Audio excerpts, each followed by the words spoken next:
Alright, making kind of a waste video. We'll call it a waste video. It'll just be the alphabet of waste. Yeah, we'll call it that. So, it's just such a nice location here. It's just such a very nice little spot here. And I'm going to sit here and just say, oh, what a nice spot to make a video. Yeah, it's just a big hill there. And the stream comes down. Really nice. Anyway, really, yeah. Natural and such. So anyway, so a word would be like, well, it said antinatalist, but I've already used that. I don't like it much anyway. So we go with apocalypse, maybe. Apocalypse. Yeah. This is the doom, gloom, and boom channel, so apocalypse would be appropriate. Probably should do more videos on that subject. I mean, I did make the channel for that purpose, so I probably should do that. Just pointing out that we are sort of, I mean, there's this thing overhanging us that the future is going to be really, really nasty stuff. And nobody seems to be doing the contingency plans. What if, how if, do we have a backup plan? Does the government have a doomsday device just in case things get really, really disgusting? You know, like a little, the suicide tablet for the CIA guys and stuff. Do we have something in place just in case things get too fucking insane on planet Earth? No, I don't think we do. And so that should be something people talk about at least. I mean, we should have a plan B, C, D, E, F, G. Yeah, just like this alphabet here, we should have a whole bunch of plans, and they're ready to get triggered when an opportunity arises. And it just doesn't seem like we got any of that. I mean, we do have a little bit of fuel stored up, we got some food stored up, but we really haven't done it in any kind of deliberate, thoughtful, plan way ahead kind of way. You know, what if there's a resource crisis or something? I mean, shouldn't we really have a whole bunch of like them little military freeze-dried food packs somewhere, you know, to keep the cities from falling apart? Yeah, I mean, I'm just saying, this is all stuff that rational people would sort of work on if they knew they were living in a risky environment. They'd be prepared for, okay, what if? I mean, if somebody shot you into space, you wouldn't just sit around going, oh, I'm not going to worry about it. No, you'd be thinking, what if we get a leak? And what if this happens? What if, you know, is there a plan B? And we don't have one of those. So anyway, hopefully I'll tie some of these together, do them when I feel like it. So that's A for apocalypse, I guess, wasn't it? I think it was. Alright, B is for beautiful. Yeah. Oh man, really is a superior day. Sure is. I feel a little guilty. Too nice a day for a Gary. But anyway, it really is. Whew, good day. Anyway, I've got my work done though in the damn well house. Stupid fucking electric box blew up last night. Anyway, these are my problems. Anyway, B for beautiful. Yeah, it really is beautiful. Beauty is a weird word though. I mean, it really is, you know, yeah, can take your breath away, that beautiful thing. It does soothe and both disquiet. That's a weird combination, isn't it? I mean, it does, you know, it startles you, and it can. Yeah, and it comforts, and it does these weird combinations of emotions, but I mean, you know, they're usually very good combinations, and yeah, but you know, then it comes down to is compared to the ugly, you know, and if you mix beauty with ugly, you get mediocrity, which probably doesn't make much sense. A plus U, no, B plus U, M. I don't know, I have to figure that out. I have to figure out where M is in relation to U and A. Now it seems obviously weighted towards the ugly side. So maybe that's right. Mediocrity is more ugly, it's more U, it is B. So yeah, I guess that proves it right there.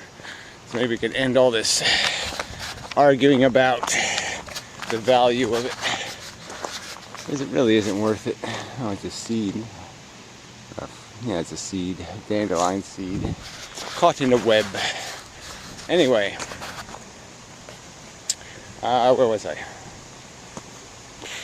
I don't remember. Yeah. Oh, okay. Yeah, this is supposed to be a long video, so I better shut up. This is supposed to be pieces. So anyway, yeah, beauty's a good thing, but like with all of life, it's complicated, and you can't have the beauty thing, you know, without the. You sort of have to be a little hungry for it. So again, I said that, you know, it's like tasty. There's no such thing as tasty if you're not hungry. So it's a little tricky. Yeah. So anyway, till next time. Okay, just stop. Alright, there we go. Alright, I guess it's the letter C. Lots of good C words, but we won't go there. Now instead we'll do what has been on the topic on people's minds lately, is consciousness. So much to say, yet so much can't put into words, really. How do you put it into words? How do you put feelings into words? How do you describe this illusion, an illusion created inside our brains? And it clearly is inside our brains. I mean, I can inject a chemical into my nerves and it will make me numb, and I will not feel anything in that area of my body anymore. Yeah, you can do that. So clearly you can shut it off. You can shut pieces of it off. And it's where all those little sense organs, where they're going someplace, they're tickling something. And even that sounds kind of like a conscious phenomenon, the idea of a tickle. But yeah, I just mean it in the sense that there's this little organ somewhere in our brains that gets tweaked, another funky word, by our neurology, and it plays with this idea of sensation, with this idea of a feeling. And maybe it's a keyboard, you know, with 10 notes on it, and different combinations of those notes create different kinds of feelings, you know, and a little more intense, a little less intense, and we call it a different thing. Yeah. So I mean, yeah, but there's no way to isolate it from what we know now. We can just kind of isolate the fact that it has to go through certain parts of our brain, have to be functioning, or you're not going to be conscious. There goes that deer, which is also conscious. You know, unfortunately, these subjectivists keep talking. What are you doing? Like this is all, you know, some sort of personal, solipsistic phenomenon. It's just so silly and stupid. It's below the dignity of even conversation. To even have a conversation like that is a waste of time. Consciousness is something we all experience. If you're listening to this video, you're conscious, you feel through the same mechanisms through which I feel. And the only thing different is my brain's playing different notes than your brain. But the keyboard's the same, the functionality's the same, and it is an intense phenomenon, to say the least.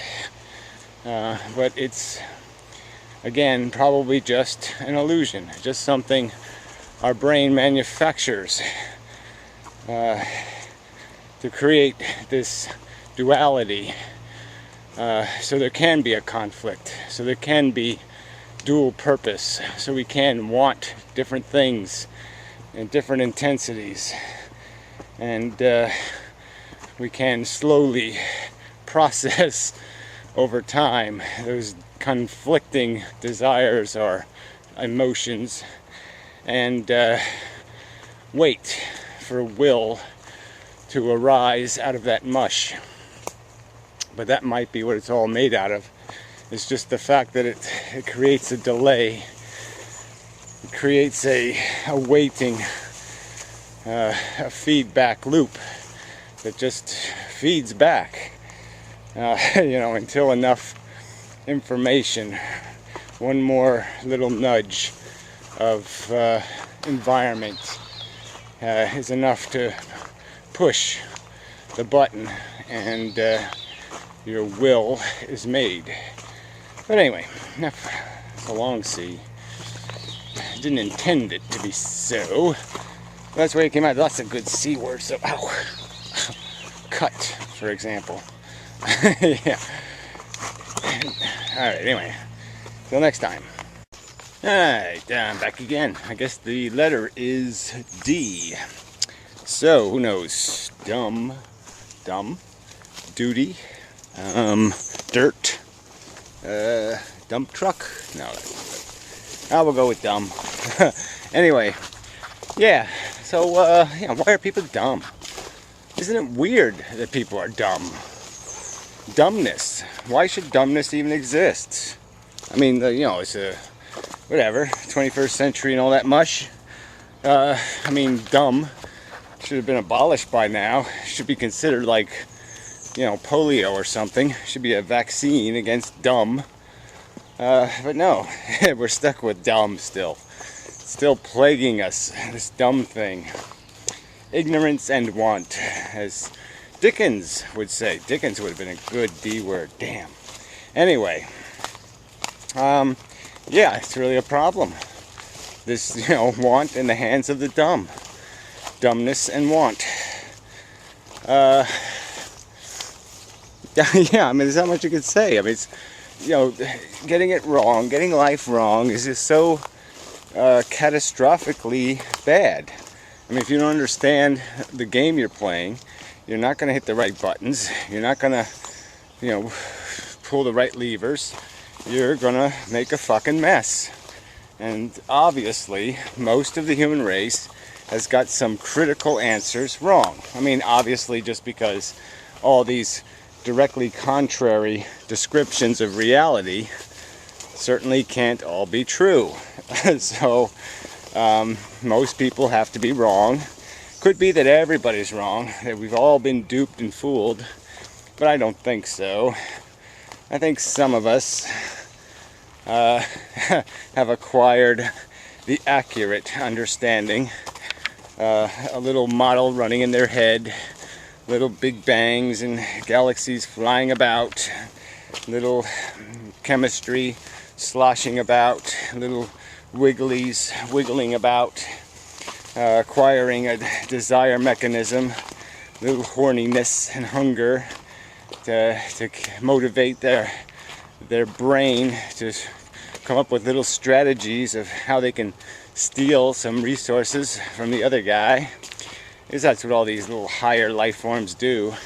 Higher life forms are thieves. That's all they are. They're very good thieves.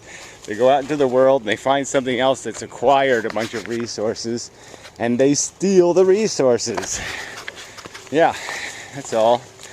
So that's the pitiful truth, sad fact of our existence. And if you're thinking otherwise, you're dumb. You are dumb. Yeah, so you might as well be all the other crap that goes with that, that deaf and blind, and you might as well be all of them. If you're going to be dumb, you might as well be all of the negative, desensitized, retarded functionality kind of things. It's just, yeah. But it really shouldn't be. Really, this should be something that concerns the human race. They say, wait a minute, we all have conflicting and different definitions of reality. This is big trouble, because it means most of us are wrong. And, that's not really very productive. Most of us being wrong doesn't sound like a very good idea. So until most of us are right, maybe we gotta slow down, figure out what the fuck we're doing here, what kind of mess we're making. Whatever. But the dumb are too stupid to figure out that it's not good to be dumb. Yeah, isn't that a problem? Yeah, so as long as the dumb remain too stupid to realize dumb isn't a good thing, we're kind of fucked. So anyway, longer than I intended. So till the next letter and such.